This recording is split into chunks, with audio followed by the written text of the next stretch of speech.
I'm super paranoid about someone getting a hold of it and blasting the contents all over the internet, which has happened more than once. So thank God for Cade, best friend, guardian angel, who went and located the stray phone after I killed my set. And then we all went to the after party Christina and I hosted at the Soho House downtown. Now I'm home with my loves, Diamond Baby, Slivington, Crypto, Ether, and Harajuku Bitch, the OG Chihuahua. Shout out to Harajuku Bitch. She's 22 years old. Multiply that by 7 dog years, she's literally 154. She sleeps 23 hours a day and looks like Gizmo from Gremlins, but she's still here living her best life. I know one night I'll come home to find she's fallen asleep forever. I'm so scared of that night, and I hate that random intrusive thought.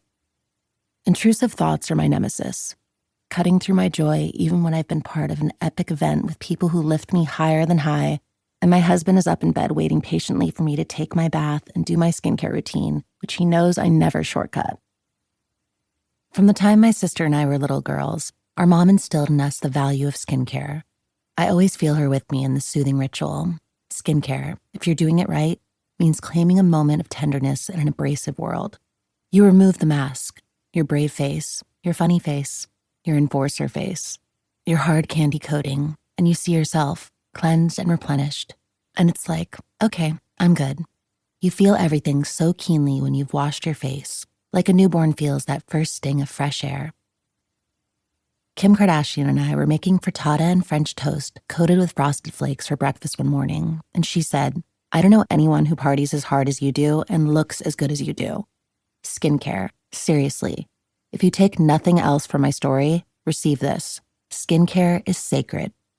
Most women who did coke back in the 1990s look beat by the mid-aughts.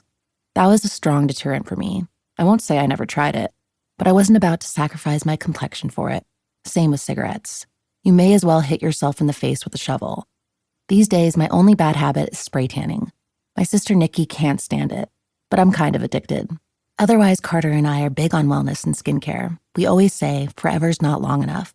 Taking care of ourselves is something we do for each other out of love. We want our good life to last. After I put the frittata in the oven and set a cute little penguin timer, Kim said, now is the 12 minutes when we clean. Clean as you go is the rule. My only rule is skincare. Sunscreen is my 11th commandment. You may be wondering, what does this all have to do with ADHD? Nothing. Also everything and anything all at once. ADHD is exhausting and exhilarating, and it's how God made me, so it must be right. Carter doesn't fully grasp what it means to be ADHD, but he's the first and only man in my life who made an effort to understand. Early in our relationship, he spent a lot of time and energy researching ADHD, which is the most authentically loving thing any man has ever done for me.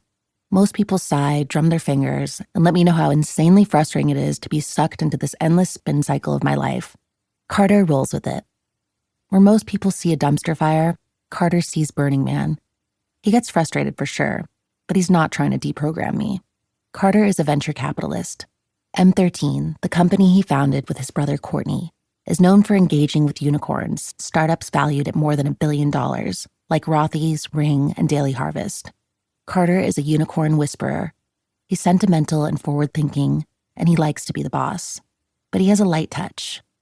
If we're in an 11/11 media board meeting talking about a contract, and I go off on a tangent about a better tool for impromptu IG videos and how the tool could be styled, manufactured, and marketed in a really fun, accessible way, and I could promote them via cross-promotional content, and what if the knob was like a little otter or sloth or kangaroo?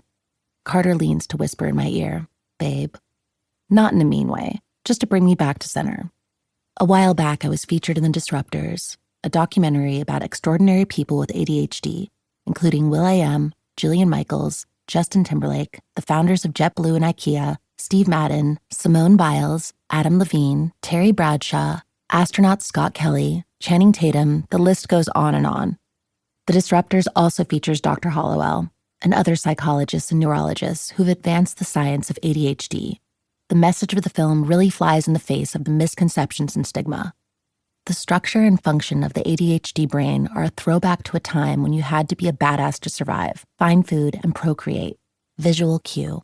Raquel Welch is the iconic cavewoman queen in 1 million years BC.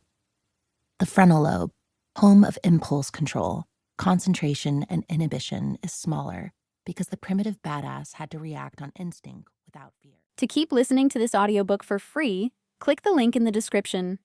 It will take you to a free Audible trial where you can listen to this and many other books for free for 30 days.